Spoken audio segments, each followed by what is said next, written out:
పవన్ కళ్యాణ్ నటిస్తున్న ఓజీ సినిమాపై ప్రేక్షకుల అంచనాలు భారీగా ఉన్నాయి. గ్లిమ్స్ విడుదల తర్వాత ఈ ప్రాజెక్టు పట్ల ఆసక్తి మరింత పెరిగింది. షూటింగ్ చివరి దశకు చేరుకున్న ఈ సినిమా పాన్ ఇండియా స్థాయిలో భారీ బడ్జెట్తో రూపొందుతుంది. ముంబై బ్యాక్డ్రాప్లో సుజిత్ తెరకెక్కిస్తున్న ఈ యాక్షన్ ఎంటర్టైనర్లు తమన్ సంగీతాన్ని అందిస్తున్నారు. ప్రియాంక అరుల్ మోహన్ హీరోయిన్గా నటిస్తుండగా, అయితే ఈ సినిమా షూటింగ్ ఆలస్యమైనప్పటికీ టీం ఇప్పుడు మరో సరికొత్త ప్లాన్లో ఉన్నట్టు సమాచారం. ఆ ప్లాన్ ఏంటంటే ఓజీకు పార్ట్ 2 కూడా ఉండబోతుందని సినీ వర్గాల్లో వినిపిస్తుంది. అలాంటోడు మళ్ళీ వస్తున్నాడు అనే ట్యాగ్లైన్తో మొదటి భాగానికి భారీ క్రేజ్ తెచ్చిన మేకర్స్ ఇప్పుడు సీక్వెల్తో కథను మరింత విస్తరించాలని భావిస్తున్నారట. ప్రస్తుతం మొదటి భాగానికి అవసరమైన కొన్ని కీలక సన్నివేశాలను భారీ స్థాయిలో రూపొందించేందుకు విజయవాడ సమీపంలో స్పెషల్ సెట్స్ నిర్మిస్తున్నారట.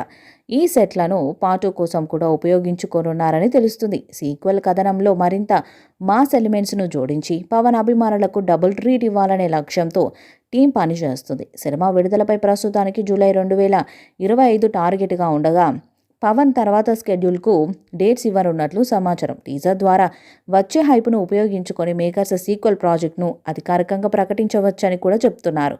సీక్వెల్ కథను పవన్ ముందే విన్నట్లు, ఆయన స్పందనకు అనుగుణంగా పనులు కొనసాగుతున్నట్లు టాక్. ఇక సీక్వెల్ ఫిక్స్ కావడం ద్వారా సినిమా స్కేల్ ఇంకా పెరుగుతుందని, మేకర్స్ ఇప్పటికే భారీ బడ్జెట్తో ప్లాన్లో ఉన్నారని అంటున్నారు. ఇక ఓజీ మూవీ షూటింగ్ ఇంకా పెండింగ్లో ఉండటంతో మేకర్స్ కీలక నిర్ణయం తీసుకుంటున్నట్టుగా తెలుస్తుంది. ఈ సినిమాకు సంబంధించి షూటింగ్ ఇంకా 15 రోజులు బ్యాలెన్స్ ఉన్నట్టుగా తెలుస్తుంది. దీంతో ఓజీ మేకర్స్ త్వరలోనే పవన్ కళ్యాణ్ను కలిసి దీనికి సంబంధించి డిస్కస్ చేయబోతున్నారని ఫిలిం నగర్ సర్కిల్స్లో బజ్ వినిపిస్తుంది.